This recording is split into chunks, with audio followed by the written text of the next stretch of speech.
pesquisa de introdução aqui do livro, né? Malaquias capítulo 1, versículo 1.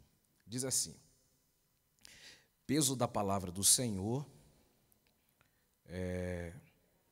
contra Israel pelo ministério de Malaquias. Então, este é o último livro do Antigo Testamento, né? É claro que não é o último profeta da Antiga Aliança, porque o último profeta da Antiga Aliança foi o profeta João Batista, mas lá aqui do Antigo Testamento, Malaquias é o último profeta. Então, no versículo de número 1, irmãos, se os irmãos analisarem, vai aparecer aqui poucas informações, e por que não dizer quase nada, né? Quanto à pessoa do profeta Malaquias. A Bíblia simplesmente vai nos falar sobre o ministério deste, a qual o texto vai dizer que o nome dele é Malaquias, se é que o profeta se chamava realmente Malaquias. Porque a palavra Malaquias, significa meu mensageiro, ou meu anjo. Então, alguns comentaristas creem que aqui é simplesmente um pseudônimo que era dado a um profeta anônimo. Por exemplo, o Calvino vai dizer que este, a qual é chamado de Malaquias, era um apelido dado a Esdras. Então, Calvino acreditava que este Malaquias aqui era Esdras. Jerônimo também acreditava nisso, né? Orígenes, que é um dos pais da igreja, acreditava que não era um homem este a qual a Bíblia chama de Malaquias, pois sim, era um anjo.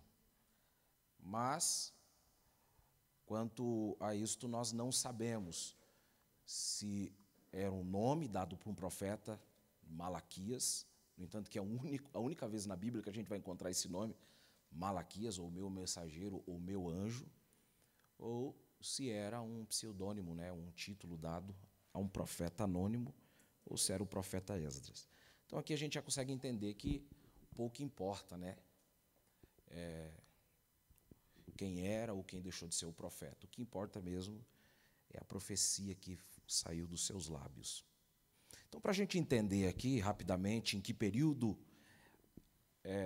foi profetizado o que Malaquias profetizou, para isto, eu vou passar aqui algumas datas para os irmãos.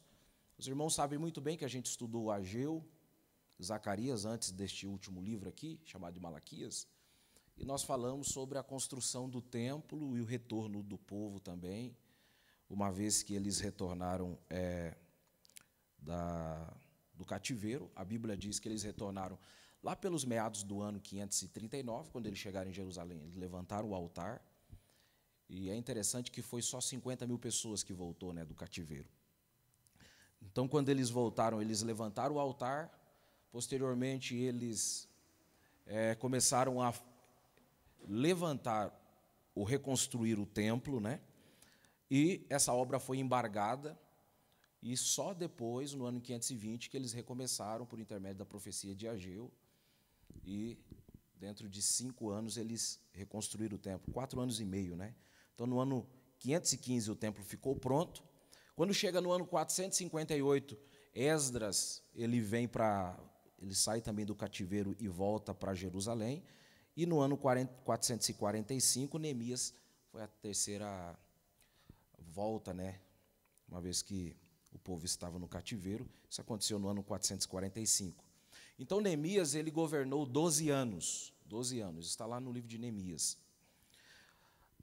A partir do momento que Neemias terminou o período do seu governo de 12 anos, ele voltou de novo para a capital do império, exercer o seu papel, que ele era copeiro. Então, Jerusalém ficou sem uma liderança neste período. Então, foi neste período, aproximadamente ali no ano 433 que Malaquias profetizará em Jerusalém.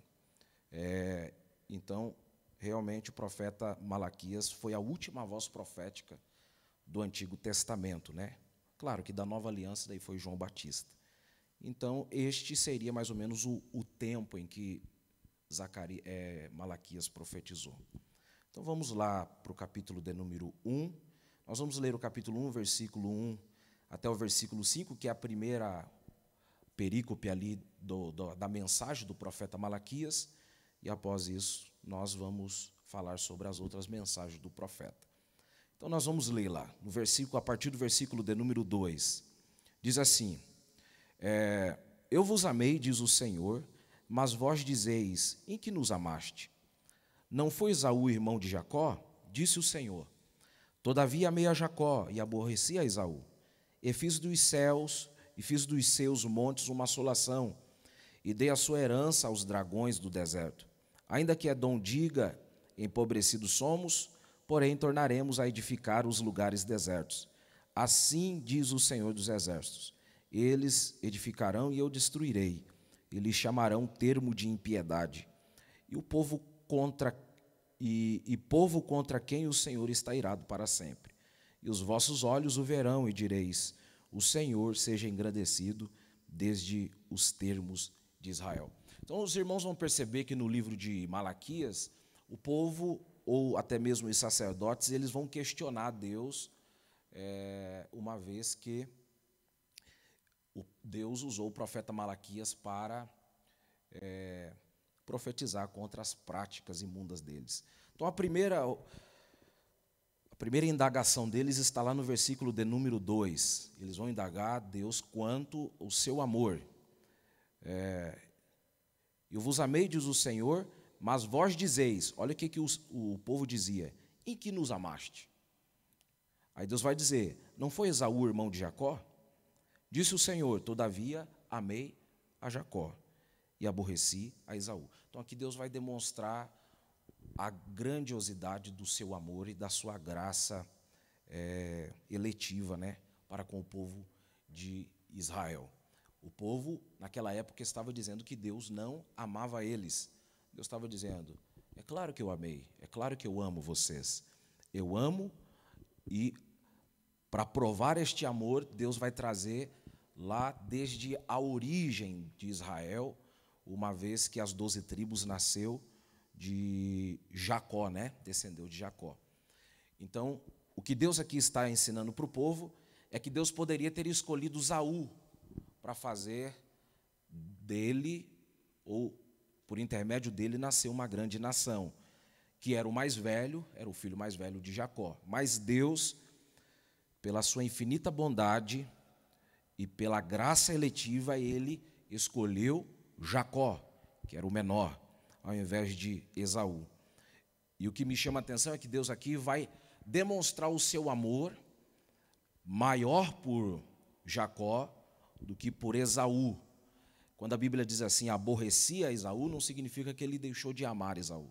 É que existia um certo desnível. Deus estava dizendo: eu amo mais Israel do que Esaú, ou os descendentes de Esaú, que eram os edomitas. E a maior prova disso, desse amor, é que a Bíblia diz que os descendentes de Jacó foi levado cativo para a Babilônia, mas voltou depois de 70 anos, ou quase 70 anos, porque os irmãos viram na última aula que não fecha 70 anos, né? Deus abreviou os anos ali. Diferente de Esaú, a Bíblia vai nos dar informação que os últimos descendentes de Esaú foi os 4 reis lá do Novo Testamento: Herodes, o Grande, depois Herodes Agripa I, Agripa II e Antipas. Por ali, lá pelos meados do ano 70, acabou a história dos edomitas, e os israelitas até hoje existem, né, os judeus.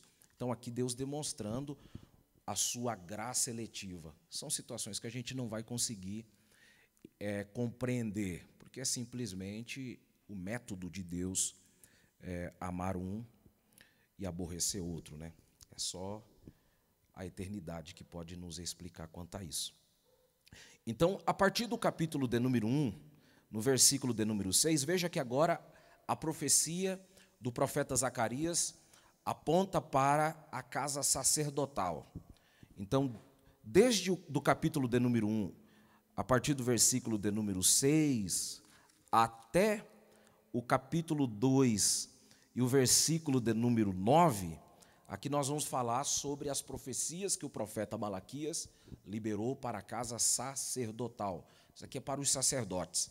Ele vai profetizar inteiramente para os sacerdotes. Então, isso já nos prova que o templo tinha sido levantado e já tinha sido separado os sacerdotes para servir. Então, lá no versículo de número 6, irmãos, veja que Deus vai exigir a questão da sua honra como pai, porque Ele é nosso pai, e segundo, Ele vai exigir a questão da honra como Senhor. No livro de Malaquias, pelo menos por 8 vezes, Deus vai tratar ou vai defender o seu nome. Então, com isso a Bíblia está nos ensinando que é Deus defendendo a sua reputação, uma vez que os sacerdotes não estavam lhe honrando. Então, isto vai aparecer por algumas vezes. No versículo 6, é Deus defendendo ou exigindo, né, a sua honra como pai e também como Senhor, né? Olha o que ele vai dizer: o filho honrará o pai e o servo ao seu senhor, e se eu sou seu pai, onde está a minha honra? E daqui a pouco eu vou explicar o porquê que Deus estava dizendo isso por intermédio de Malaquias. E se eu sou o seu senhor, onde está o meu temor? Diz o Senhor dos Exércitos: a vós, ó sacerdotes, que desprezais o meu nome e dizeis. Veja que eles vão fazer outra pergunta: em que desprezamos nós o teu nome? Aí Deus vai dizer o porquê que eles estavam desonrando o próprio Senhor. Verso 7.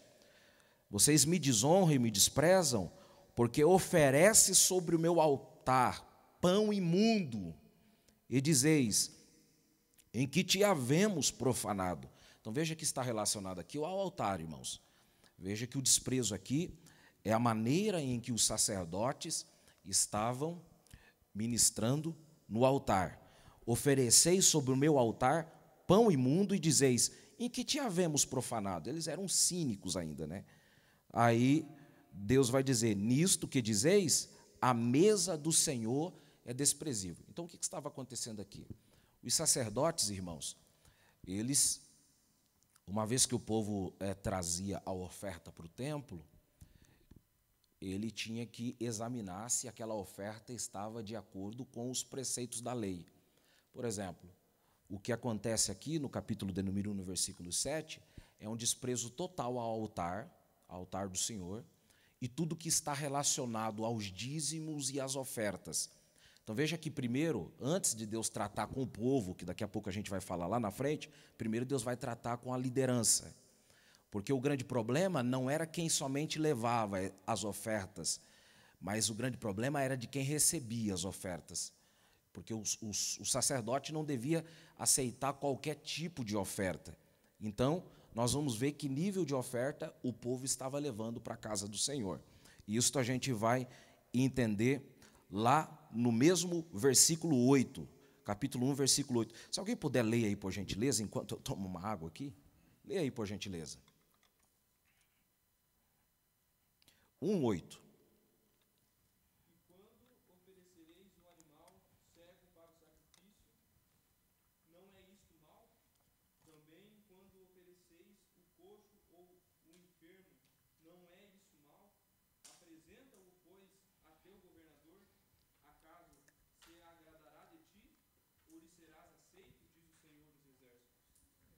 Obrigado. Então, o que estava acontecendo aqui? O povo estava levando animais defeituosos. Por exemplo, quando o animalzinho estava coxo ou cego, tem até mesmo lá no versículo 13, que a Bíblia vai dizer sobre o animal dilacerado. Tem algumas traduções que diz roubado, mas em outras diz dilacerado. Tem alguma aí que diz dilacerado? Lá no versículo 13. vós ofereceis o roubado, o coxo e o enfermo. Ao invés de roubado, está dilacerado. Tem alguma que diz assim? Tem? Leia, por gentileza, minha irmã.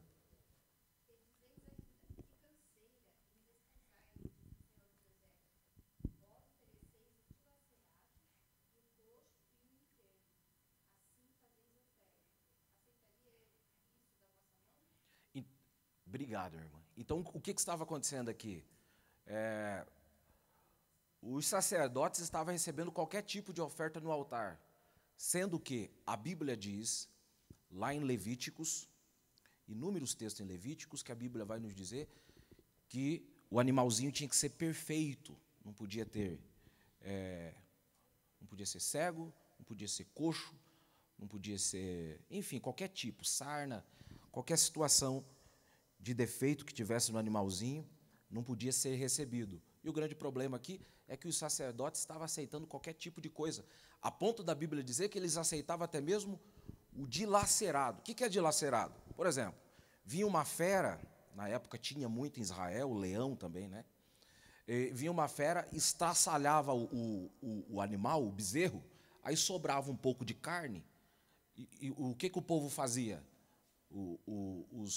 Os judeus, eles pegavam, não todos, né? Na esmagadora maioria não, mas a Bíblia diz que eles pegavam aquele resto de lacerado e levavam para o templo, cheio de terra, tudo sujo, sobrando, só o resto, e levava isso para o templo.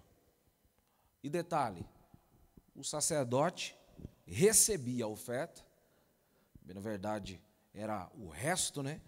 E sacrificava no altar. E eu gosto muito de um texto que está lá em Êxodo 22, 31, para a gente entender isso daqui. Se alguém puder ler aí. 22, 31, Êxodo 22, 31.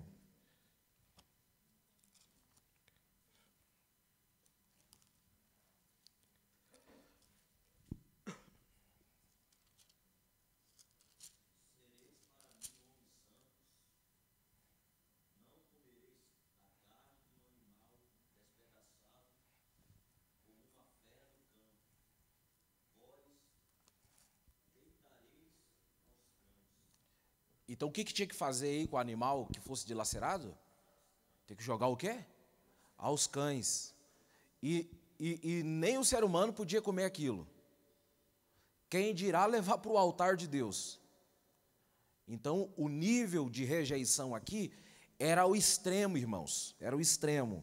Ele estava levando o resto. Aí, olha o que Deus vai fazer. Olha o que Deus vai dizer. Lá no versículo de número 13, vamos voltar, versículo 8, aliás. Olha o que Deus vai falar. Porque quando trazeis animal cego para sacrificardes, não faz mal. E detalhe, esse animalzinho aqui, esse aqui é a tipologia de Cristo. Então, por isso que todo animalzinho no altar tinha que ser perfeito. Aí, complementando o verso 8. E quando ofereceis o coxo ou o enfermo, não faz mal, ora, apresenta ao teu príncipe. Ou algumas traduções diz ao governador. Tem alguma aí que diz governador? Tem? Governador. Também, Eliel? Então leia aí, Eliel, por gentileza.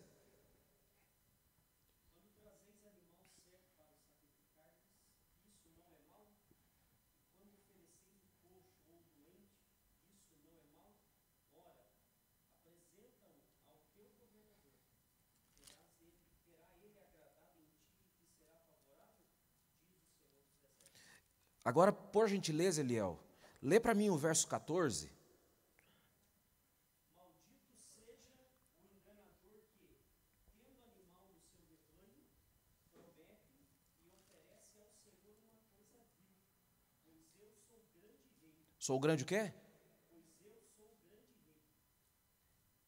Então, olha o que Deus aqui está ensinando. Deus está dizendo assim, ó, eu que sou o grande rei, eu que sou o criador de todas as coisas, estou recebendo o resto. Agora tenta pegar esse resto aí e presentear o governador da cidade para ver se ele vai receber. Então isso aqui se torna uma grande lição para nós, irmãos. Às vezes, para a gente dar um presente para alguém que a gente ama, a gente dá o melhor. Mas para a casa de Deus é o resto. É interessante que nem para o pior inimigo a gente pode dar algo como isso daqui, que é o resto, né? Imagina um animal dilacerado cheio de moscas, isso levava para o altar. Nos nossos dias também não é diferente.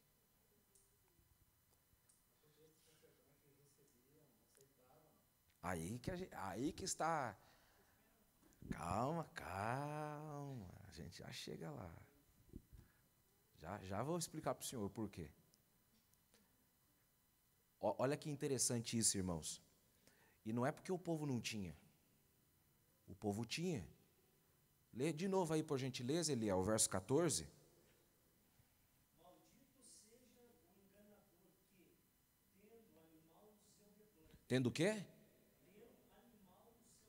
Então eles tinham, irmãos. Eita. Ai, se ela está falando que é a mensagem de Deus, então é, então. Então o povo tinha, mas levava o pior. Entende? É como que nem na ação social da igreja, a pessoa trazer geladeira sem motor, entende? Meio quilo de arroz parbolizado, ou a metade do feijão tudo carunchado. Sempre o pior para a igreja, entende? É incrível. E é para o senhor. Mas ele quer sempre. Oi? Eis a questão. É. Então, aí vocês podem me perguntar, mas por que os sacerdotes recebiam isso? Porque era um período de crise, mas as crises que estavam acontecendo em Israel era por causa disso. Então, como o sacerdote comia tudo do altar, então ele pensou, é melhor ficar com o resto, receber o resto, entende? Do que eu ficar sem nada e não ter comida na minha mesa. Olha o pensamento deles. Mas não sabia eles que era do altar que emanava a bênção para o povo. Então, se ele reprovasse a atitude do povo, por isso que a Bíblia diz em Oséias 4:9, diz assim, que o povo merece o sacerdote que tem, porque o povo é o reflexo do sacerdote, e o sacerdote é reflexo do povo. Então, ele pensou, é melhor receber o resto e manter, porque ele pensou, que diferença faz aí? É verdade.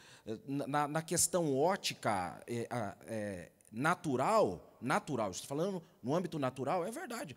Por que a gente vai abrir mão de um animalzinho só porque é cego, sendo que eu posso comer a carne dele? Mas aqui ele estava tratando algo espiritual como sendo algo natural, entende?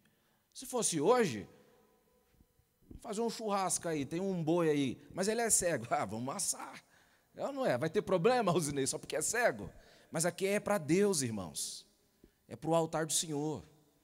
Então, para Deus, ele não aceitava resto. Tinha que ser perfeito. E porque também esse sacrifício apontava para Cristo. Então, todo sacrifício no altar apontava para Cristo. Então, ele preferiu sacrificar do que obedecer, né? E quais foram as consequências disso? Olha o que aconteceu. Uma vez que os sacerdotes recebiam ofertas que estavam dilaceradas, destruídas, coxo, enfim, isso se tornou, ou fez com que o culto para Deus se tornasse inútil. Isso está lá no versículo de número 10, do capítulo 1. Se alguém puder ler aí. 1:10. Malaquias, capítulo 1, versículo 10. Se um de vocês fechasse as portas do templo, assim ao menos não acenderiam o fogo do meu altar inutilmente. Não tenho prazer em vocês, diz o Senhor dos Exércitos, e não aceitarei as suas ofertas. Obrigado, querido. Então o culto se tornou inútil. Deus estava dizendo assim, oxalá se tivesse alguém que tivesse coragem de fechar a porta do templo aí, apagar o fogo que está no altar, porque é melhor o altar não estar funcionando do que está funcionando desse jeito. É melhor fechar a porta da igreja do que ter esse tipo de culto. É isso que Deus estava dizendo para o povo. Então o culto se tornou inútil. É incrível isso. O culto não somente se tornou inútil, também se tornou enfado para aquele que recebia a oferta. Está lá no versículo de número 13. Diz assim: e dizeis, eis aqui que canseira, ou algumas traduções, enfado, né? E o lançaste ao desprezo, diz o Senhor dos Exércitos, vos ofereceis o roubado, o coxo, o enfermo, enfim, aquilo que a gente falou. Então, os sacerdotes já estavam cansados, fadigados desse... Não, é aquilo que eu falei, é que a irmã acabou de ler, é dilacerado. Entende? É o dilacerado. É o animal que era dilacerado e o camarada levava para o altar. E, normalmente, esse tipo de animal, o sacrifício não era do dono. Então, por isso que é chamado ou de roubado ou dilacerado. Enfim.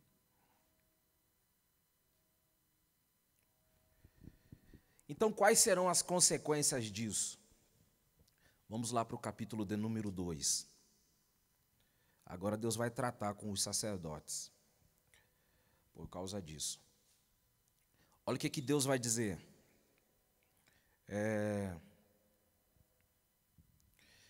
Lá no versículo 1 diz assim: e agora, ó sacerdotes, este mandamento vos toca a vós. Se o não ouvirdes, e se não propuserdes no vosso coração dar honra ao meu nome, veja que Deus, Ele sempre está defendendo o seu nome, a sua reputação. Diz o Senhor dos Exércitos: enviarei maldição contra vós, e amaldiçoarei as vossas bênçãos. E ele complementa dizendo: e já as tenho amaldiçoado. E esse já as tenho amaldiçoado, aí o que seria essa maldição? Vamos ler lá Malaquias 3:11.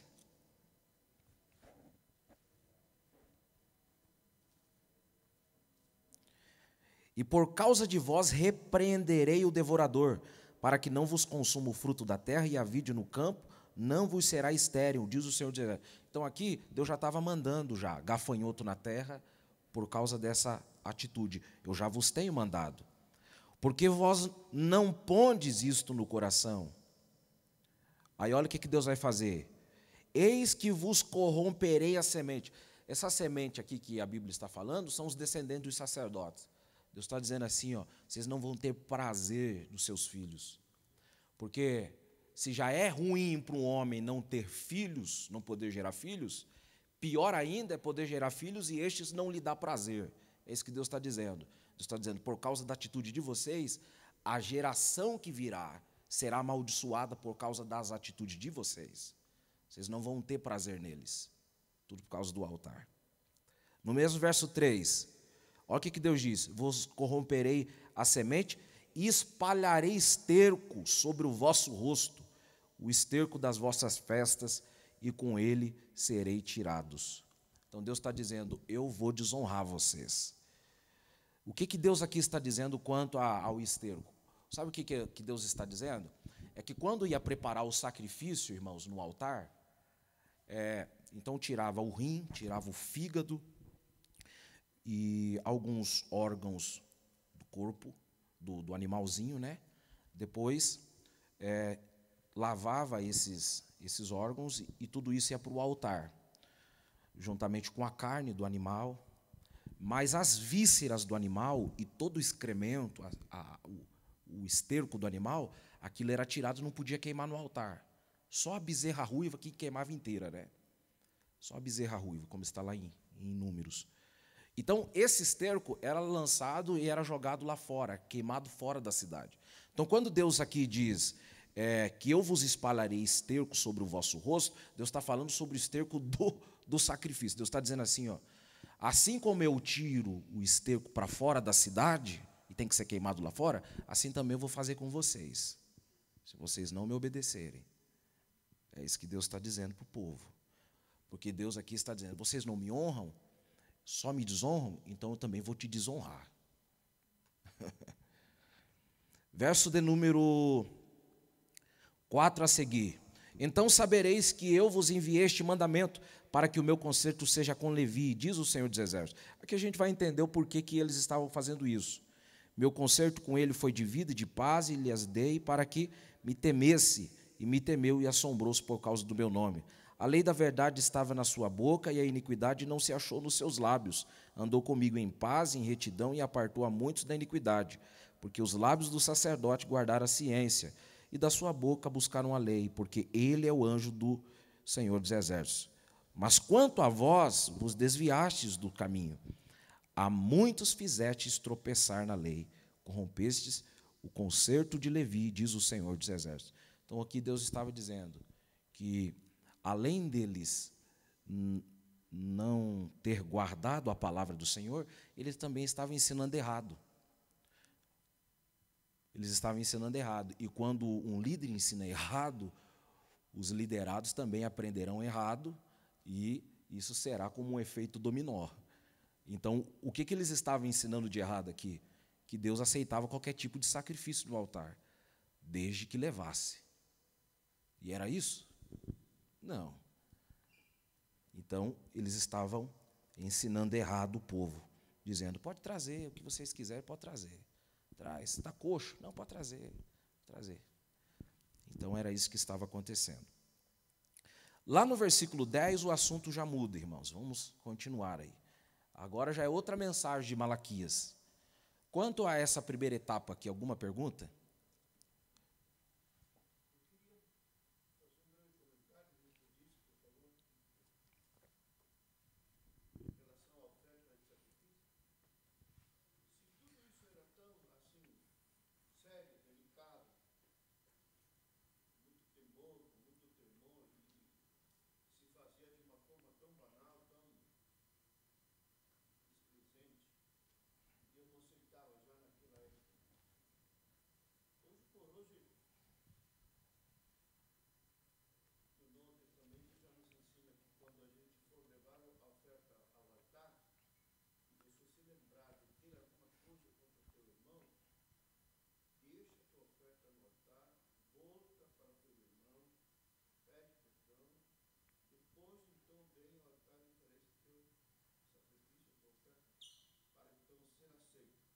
Uhum.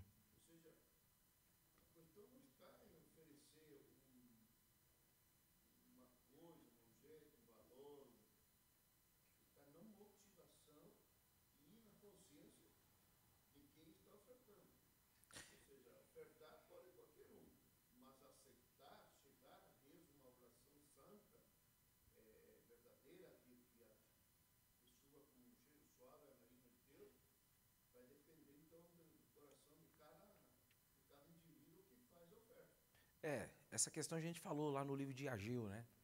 Que antes de Deus receber a oferta, ele recebe aquele que entregou a oferta, né? É muito claro a passagem de Caim e Abel, né? Deus não reprovou, o problema não estava na oferta de Caim, o problema estava em Caim. Deus não recebeu a oferta de Caim, não foi por causa da oferta, foi por causa de Caim, por causa da má índole dele, né? Então seria isso. Não, não. Mas a gente sabe muito bem que eu conheço muita gente que mesmo fora da igreja ele é dizimista. É porque o dízimo não está relacionado à salvação, né? Entende? No entanto que esse devorador aqui não são demônios. Vem gente dizendo, não é demônios, que é gafanhoto mesmo. É Deus que está mandando. Entende? E aí tem gente que normalmente diz assim, mas dízimo é da velha aliança. Por que no Novo Testamento não fala tanto sobre dízimo? Sabe por quê, irmãos? Porque no Novo Testamento as pessoas já entregavam, devolviam o dízimo.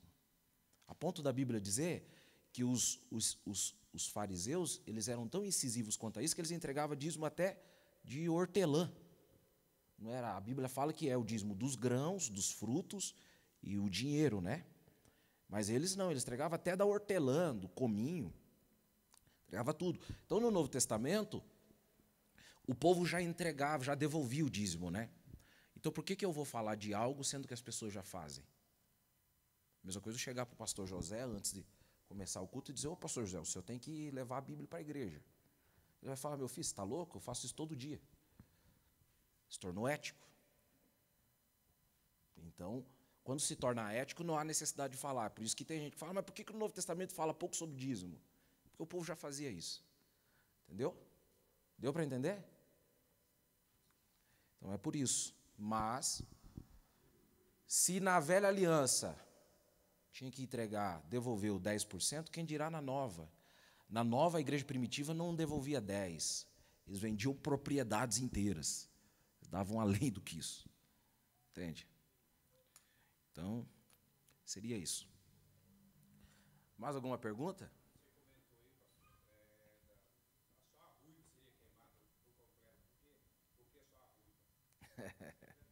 Vamos deixar lá para o Apocalipse lá.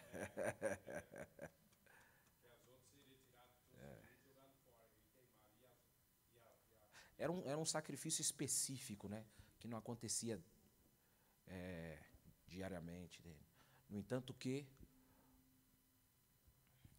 alguns rabinos judeus dizem que já tem essa bezerra ruiva, né? Que está pronta já para a reconstrução, para a inauguração do templo. Entende? E que era tipo, não era fácil nascer uma bezerra ruiva. Era difícil, era de maneira bem esporádica. Assim. Bom.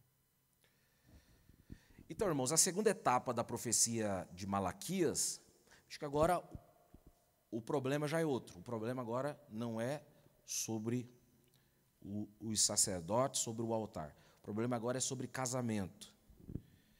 Casamento. Então, vamos ler lá. Vamos fazer assim, ó, como a gente fez na última aula. Cada um vai lendo, eu leio um versículo, depois o outro lê outro. Do versículo 10 até o versículo de número 17. Então, vou ler o primeiro, e depois assim sucessivamente. Não temos nós todos um mesmo Pai? Não nos criou o mesmo Deus? Por que seremos desleais uns para com os outros, profanando o concerto de nossos pais? Verso 11.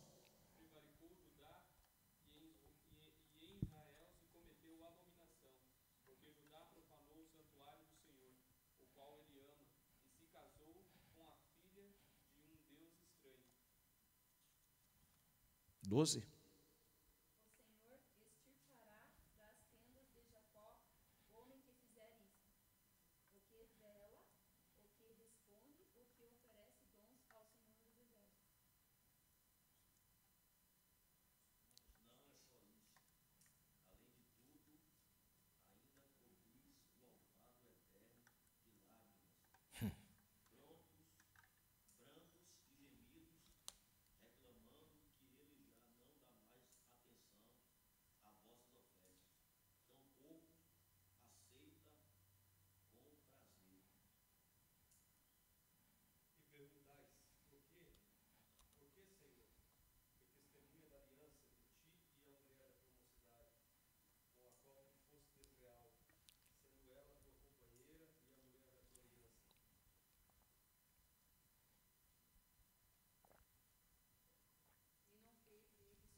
E o verso 16.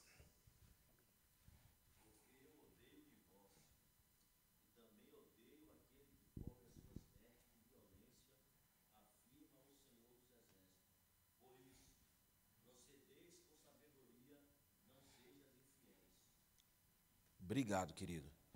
Então, o problema aqui é a questão do casamento. O que estava acontecendo em Jerusalém? Os camaradas estavam deixando as suas esposas, que eram judias, mulheres crentes, para casar com mulheres pagãs. Porque as mulheres pagãs eram mais... como que eu posso dizer? Não seria isso. Porque as mulheres mais bonitas são as cristãs. O que seria? Elas eram mais vulgar. Vulgar seria a palavra. Porque, no entanto, que as outras nações, elas praticavam culto elas praticavam culto a entidades divinas que a prática desse culto era a prostituição. Então elas andavam com pouca roupa e muito corpo exposto, entende? Então os judeus de má índole, eles começaram a deixar suas esposas para casar com essas mulheres pagãs. Né, amor? Dentre todas, você é a mais linda. A minha sogra trabalha com decoração, né, de flores. Mas dentre todas as flores, ela me deu. É? Agora só não espero ficar vermelho, daí já é demais. Vamos, Anderson ali.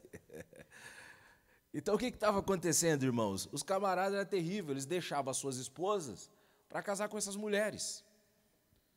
Para casar com essas mulheres. E veja que esse problema sempre aconteceu desde que o povo saiu do Egito. Vamos ler lá em Êxodo 12, 38. A gente vê que esse problema não começou aqui. O judeu já tinha esse problema lá atrás. Vamos ler lá, Êxodo 12, 38.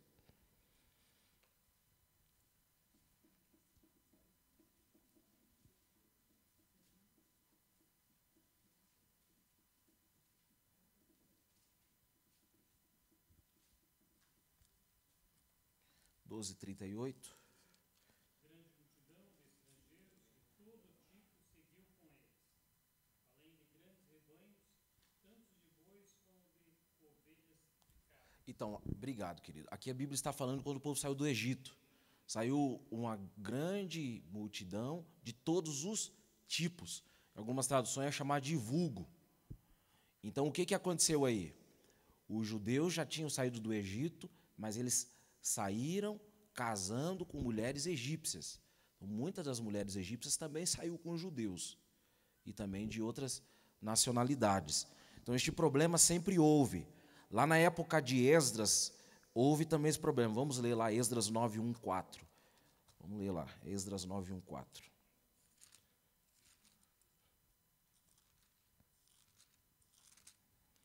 Diz assim: acabada, pois, essas coisas, chegaram-se a mim os príncipes, dizendo: ó povo de Israel, e os sacerdotes e os levitas, não se têm separado dos povos destas terras, seguindo as abominações dos cananeus, dos heteus, dos fariseus, dos jebuseus, dos amonitas, dos moabitas, dos egípcios, dos amorreus, porque tomaram as suas filhas para si e para seus filhos, e assim se misturou a semente santa com os povos destas terras. E até a mão dos príncipes e magistrados foi a primeira nesta transgressão. Olha o que Esdras fez. E ouvindo eu tal coisa, rasguei a minha veste e o meu manto, e arranquei os cabelos da minha cabeça e da minha barba, e me assentei atônito. Então, essa questão de casamento misto é um problema que existe até os dias de hoje. Paulo também teve que resolver esse problema lá na igreja aos Coríntios. Segunda carta que Paulo escreveu aos Coríntios, capítulo 6. Paulo vai tratar como jugo desigual. Ele vai se apropriar de um dos preceitos da lei do Antigo Testamento, que está lá em Deuteronômio. Quando ia arar a terra, não podia colocar o jugo em cima de dois animais que fossem de espécies ou de raça diferente.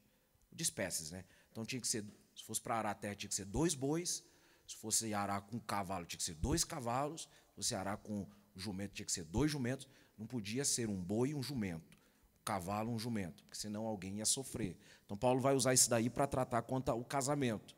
Então Paulo está ensinando que não tem como, não vai dar certo um cristão casar com uma pessoa que professa outra fé. Você vai ter problema. Você vai querer vir para a igreja, ela vai querer ir para o centro de macumba.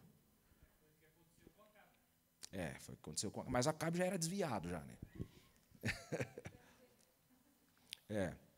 Você vai querer ir para a igreja, ela vai querer ir para o salão de espírita. Entende? Então, essa questão que a gente tem que entender, que é chamado de assem. Mas eu já sou casado. Vou separar? Não, daí não separa. Paulo diz que não deve separar. A pessoa, por exemplo, antes de abraçar a fé, já estava casado com uma pessoa que não é cristã, então daí você não separa. Mas se ele quiser ir embora, então deixa ele ir. Mas você não separa, você fica.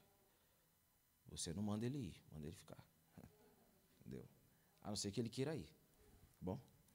Então, esse era o problema, irmãos, que estava acontecendo. Não era porque o divórcio é um caminho, tem que se tornar uma exceção, o divórcio, não uma regra. Hoje em dia as pessoas estão fazendo isso como se fosse uma regra, entende? São exceções, situações que acontecem e que se torna uma exceção, mas não pode se tornar uma regra, não pode se tornar uma doutrina dentro da igreja, entende? São exceções. E no caso aqui deles não era isso. Eles estavam banalizando quanto a isso mesmo, quanto à questão do casamento, porque eles abandonavam a família, a esposa, os filhos, para ir morar com uma mulher vulgar. E o grande problema disso é que eles eram hipócritas. É mais ou menos assim, o que eu faço no templo não tem nada a ver com o que eu faço no decorrer da minha vida. Então, o que eu sou aqui, não importa o que eu sou lá fora. O que eu trago aqui, não importa a maneira que eu me comporto lá fora. E a maior prova disso está lá no versículo 13 do capítulo 2. Se alguém puder ler aí. E esta outra coisa fazeis, cobris o altar do Senhor de lágrimas. Com o quê? De lágrimas. Continue, por gentileza. De pranto e de clamor, porque não olha mais vossa oferta, nem aceita com prazer de vossas mãos. Então, o que estava acontecendo? Eles sabiam que estava errado, não queriam mudar, mas não paravam de ser religiosos. Estava levando lá o sacrifíciozinho para o altar, né? E chorava, porque choro não significa que a pessoa se arrependeu. Você já percebeu que tem gente que chora, mas não muda. Não é? O negócio é mudar. Fala, eu quero mudar, quero converter. Então, estou indo para cá, então vou virar para lá. Isso é conversão. Então, vou para outro caminho agora. Então, o povo era hipócrita quanto a isso. O grande problema é que eles achavam que Deus não estava vendo, mas Deus, muito mais do que vê, Deus era testemunha deles, do casamento. Verso 14. Ele diz isso, por quê? Eles sempre perguntando, porque tem gente que só questiona, né? Porque o Senhor foi testemunha entre ti e a mulher da tua mocidade, rapaz, com a qual tu foste desleal, sendo ela a tua companheira e a mulher do teu concerto. Então, a gente pode burlar o sistema da terra. Entende? A maior testemunha não... No meu casamento, a Carol colocou 40 testemunhas no púlpito lá. A carinha dela. Mas a maior testemunha é o próprio Deus. Entende? Por isso que eu falo, casamento, irmãos, é sério. Sério. E casamento é um dom. Tem gente que não tem dom de dividir uma cama. É verdade, Paulo. Oxalá se todo mundo ensinasse isso nas igrejas. Tem gente que não tem o dom para casar. Tem gente, irmãos, que o prazer dele não está na relação sexual. Tem gente que sente mais prazer em ler um livro e vive muito bem desse jeito. Eu conheço, tem um amigo meu que ele é assim. Ele não é homossexual, ele não tem nenhum desvio de caráter, mas ele fala, Ediel, eu nasci para ser eunuco.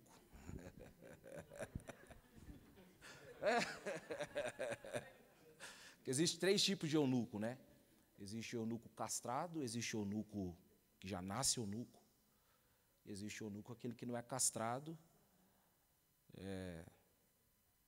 Não, existe 2 só, irmãos. 2 tipos de eunuco. Tá bom? Que nem Orígenes, que foi um dos pais da igreja, ele se castrou, né? Para poder escrever e gastar toda a sua vida, né? Para a obra do Senhor. Ele escreveu mais de 2.000 livros. Mas também.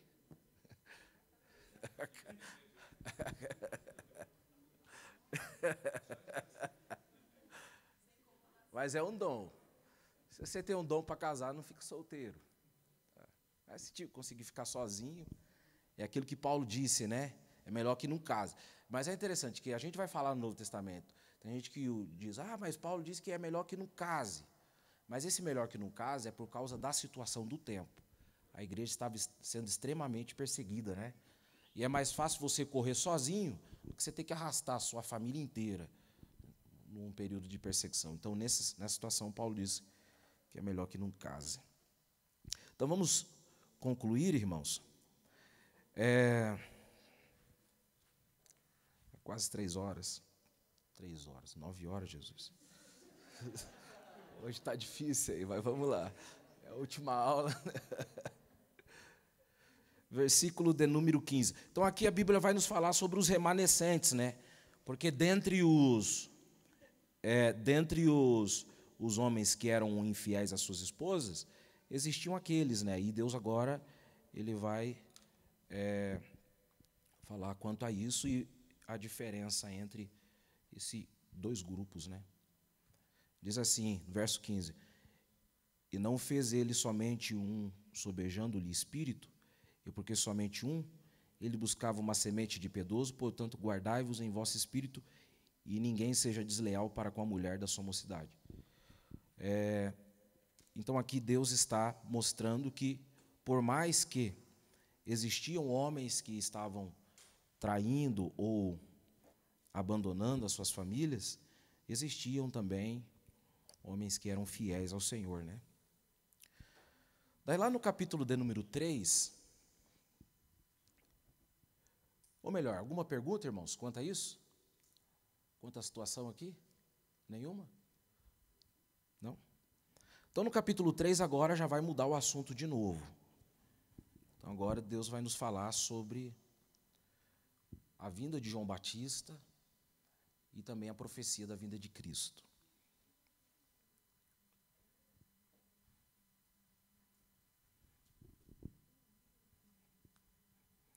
Diz assim: eis que eu vi o meu anjo que preparará o caminho diante de mim, e de repente virá o seu templo, o Senhor, a quem vos buscais, o anjo do concerto, a quem vos desejais.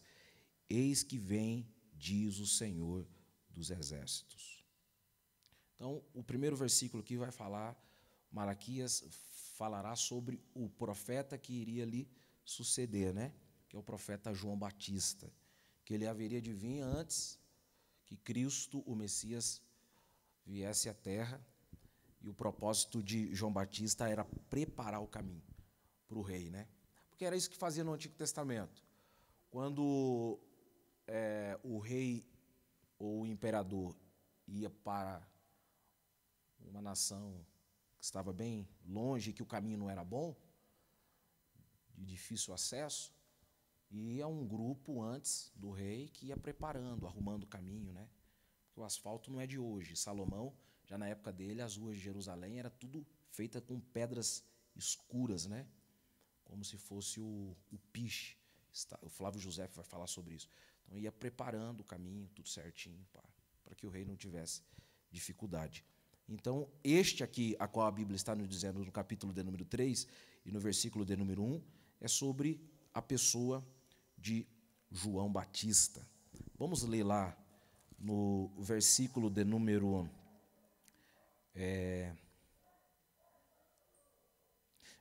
capítulo 4, versículo 4. Diz assim, ó: lembrai-vos da lei de Moisés, meu servo, ao qual lhe mandei em Horebe para todo Israel, a qual são os estatutos e juízos. E eis que eu vos envio o profeta Elias, antes que venha o dia grande e terrível do Senhor, e converterá o coração dos pais aos filhos e o coração dos filhos a seus pais, para que eu não venha e fira a terra com maldição. Então, aqui o profeta Malaquias está falando sobre João Batista. Quem é esse Elias que haveria de vir? João Batista. Vamos ler lá um texto? A gente já está terminando, irmãos. Mateus 11, 14. Mateus capítulo 11, versículo 14.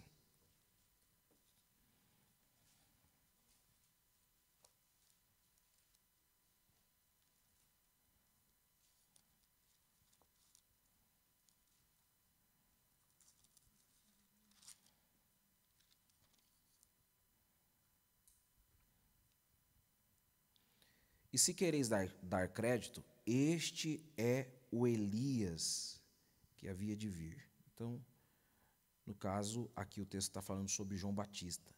Vamos ler também Mateus 17, 13. no mesmo Evangelho de Cristo, onde segundo escreveu.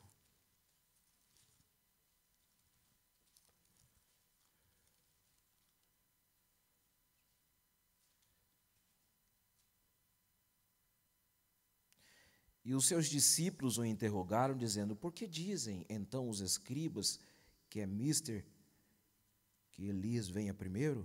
E Jesus respondendo, disse-lhes: em verdade, Elias virá primeiro e restaurará todas as coisas. Mas digo-vos que Elias já veio, e não o conheceram, mas fizeram-lhe tudo o que quiseram.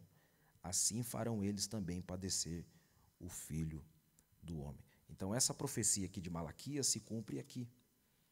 Isso aqui é o João Batista. João Batista era descendente da tribo de Levi, a gente sabe muito bem, era filho de um sacerdote por nome de Zacarias, e sua mãe era Isabel.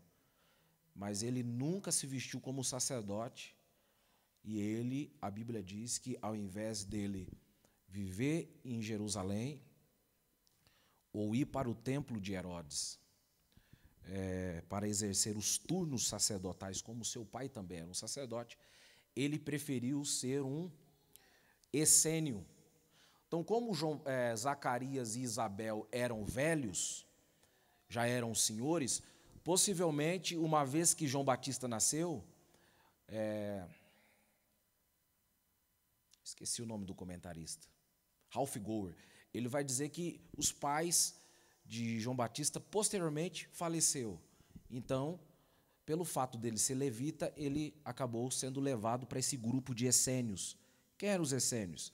Era um povo que vivia no deserto, descendentes de Levi, mas que não aceitavam a maneira em que estava o templo do Senhor. Porque, no entanto, que a Bíblia diz que na época de Jesus, os camaradas compravam o sacrifício no próprio templo, que era pecado. Então, João Batista ele cresceu no deserto e também teve um estilo de vida totalmente diferente dos demais, a ponto da Bíblia diz que a veste dele era de pelo de camelo, né? O pelo de camelo, não a pele, o pelo, arrancava o fio, né, do animal e fazia a pele, a veste. E comia gafanhoto e mel silvestre. Então, João Batista foi a voz profética, né, que Deus usou para profetizar. E por que ele aqui ele é considerado como Elias? Por que ele é visto também como um Elias, né? É simples, porque assim como Deus usou Elias na força para profetizar contra a idolatria, e o Elias foi um dos camaradas que Deus mais usou, só aconteceu mais milagre por intermédio do seu sucessor, que foi Eliseu. Por intermédio do ministério de Elias, aconteceu 7 milagres, Eliseu pediu a porção dobrada, foi 14. Claro que para cumprir o 14º milagre, Elias já estava morto, ou melhor, Eliseu já estava morto. Mas, enfim, Elias é considerado como o leão dos profetas, que orou sei lá quantas vezes. Foi 3 vezes que ele orou e desceu fogo do céu. Então, ele não é para qualquer um, né? Então, veio na mesma pegada ali do profeta Elias, João Batista. Mas a profecia complementa dizendo que haveria também de vir o Elias. Então, como nós somos pré-tribulacionistas, nós cremos que virá 2 testemunhas no período da grande tribulação, e uma dessas 2 testemunhas que aparecerá, vamos ler lá Apocalipse 11, 3 e 12. Uma dessas testemunhas é o próprio Elias, né, que vai aparecer. Assim também, a Bíblia vai nos dizer que eles apareceram para Jesus, né? Lá no Monte da Transfiguração, Elias e Moisés. Não é Enoque que aparece, é Elias e Moisés. Então, assim também, aqui em Apocalipse 11, no capítulo 3, diz assim, ó,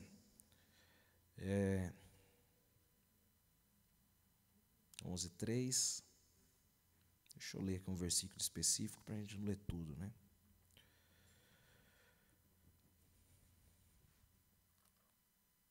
Vamos ler aqui. E foi-me dada E darei poder e darei poder às minhas 2 testemunhas e profetizarão por 1.260 dias, vestidas de pano de saco. Então, normalmente, os pastores que são pré-tribulacionistas acreditam que essas 2 testemunhas virá também no período da grande tribulação. Vamos voltar lá para Malaquias, irmãos, para a gente já concluir.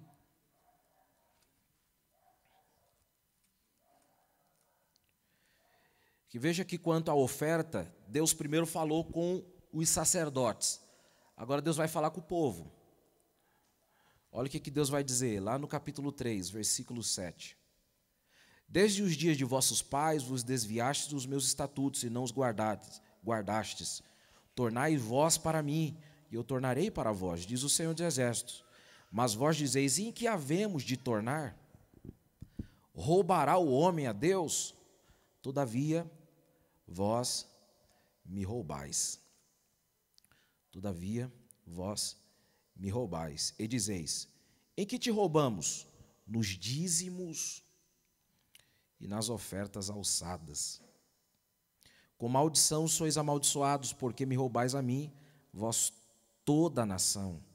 Trazei todos os dízimos à casa do tesouro, para que haja mantimento na minha casa, e depois fazei prova de mim, diz o Senhor dos Exércitos, se eu não vos abrir as janelas do céu e não derramar sobre vós uma bênção tal, que dela vos advenha a maior abastança. E por causa de vós repreenderei o devorador, para que não vos consuma o fruto da terra, e a vide no campo não vos será estéril, diz o Senhor dos Exércitos. Então, a primeira verdade que a gente aprende aqui é que o povo estava roubando primeiramente a Deus. Segundo, o povo estava roubando eles mesmos. Eu vou explicar quanto a isso. E terceiro, eles estavam roubando o povo. Então, eles estavam roubando a Deus. Quem rouba a Deus rouba a si mesmo. Quem rouba a si mesmo rouba o direito do povo. Então, a primeira verdade é que eles estavam roubando a Deus, porque o dízimo tinha que ser dado. 10% dos grãos, dos animaizinhos, porque o sacerdote tinha direito ao peito, à espada e o couro. E também o dinheiro. Mas é claro, irmãos, que normalmente o povo não levava, imagine, uma safra aí de 50 mil toneladas. Como é que o camarada vai levar tudo isso, ou 10% de tudo isso até o templo? Tinha gente que morava a 500 quilômetros de Jerusalém. Como é que ia levar isso? Então, o que eles faziam? Revertiam isso em moedas. Então, a lei dizia que quando não levava os grãos ou revertia em moedas, então daí tinha que colocar, uma vez que este grão fosse pesado para reverter em moedas, tinha que colocar 20% acima disso, para que tivesse a certeza de que não foi menos, né, do que deveria colocar no altar. Isso está lá em Levíticos, capítulo 27 e 31, para a gente entender isso daí. Levíticos 27 e 31.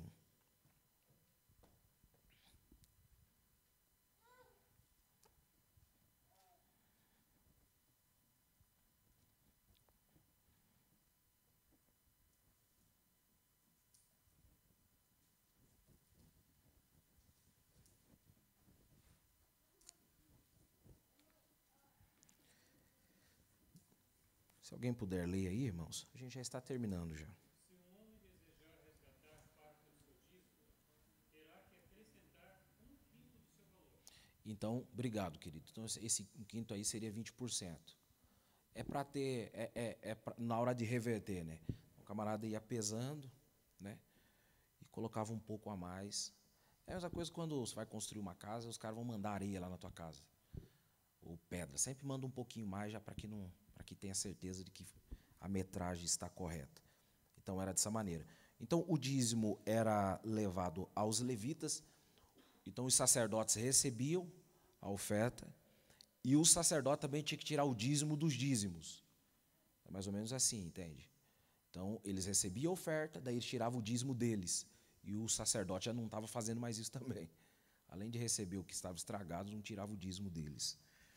Segundo, a oferta também, ou melhor, o dízimo era destinado aos pobres, está lá em Deuteronômio, capítulo de número 14, versículo 28, e também no versículo 29. E quando eu disse para os irmãos que quando eles roubavam de Deus, também roubava de si mesmo, por que isso acontecia? Porque quando eles roubavam de Deus, consequentemente, eles deixavam de colher aquilo que eles iriam colher se fossem obedientes quanto a isso. Porque as bênçãos de Deus, ela emanava do altar. Então, como eles roubavam de Deus, Deus também tirava o direito deles ter uma boa colheita. Então, eles perdiam com isso. Eles perdiam com isso. Mas se eles devolvessem os 10%, então é o único texto na Bíblia que Deus vai permitir fazer prova dele. Faça a prova. Se você entregar os 10%, a oferta, pode fazer prova. Se eu não vos abrir as janelas dos céus e não vos dar uma benção tal, né? Abastança. Então, por último, eles também roubavam do povo, porque está lá no versículo de número 12. E todas as nações vos chamarão de bem-aventurados, porque vós sereis uma terra deleitosa, diz o Senhor dos exércitos. O que Deus aqui está dizendo? É que eles estavam perdendo a oportunidade de fazer com que os povos viessem se converter e também, consequentemente, haveria de devolver o dízimo. Deus usava Israel como um símbolo, irmãos, de santidade para as demais nações. Mas como eles não estavam fazendo isso, então ele estava deixando de ser um exemplo para o povo. Então, seria isso. E a gente conclui o livro de Malaquias. Alguma pergunta, irmãos? No Novo Testamento a gente vai usar um método um pouco diferente. Vamos ficar pelo menos uns 2 meses aí. Não, uns 2 meses não, pelo menos umas 6 quarta-feira aí para falar dos evangelhos. A maneira em que Jesus pregava, por que as parábolas, o Jesus histórico. Ah, mas Jesus era homem quando estava na terra? Qual é a diferença entre os evangelhos sinóticos e o evangelho universal? Alguma pergunta sobre Malaquias? Pergunta, irmão Artes? Nenhuma? Donias? Nenhuma? Então já vou passando já o negócio do dízimo aí.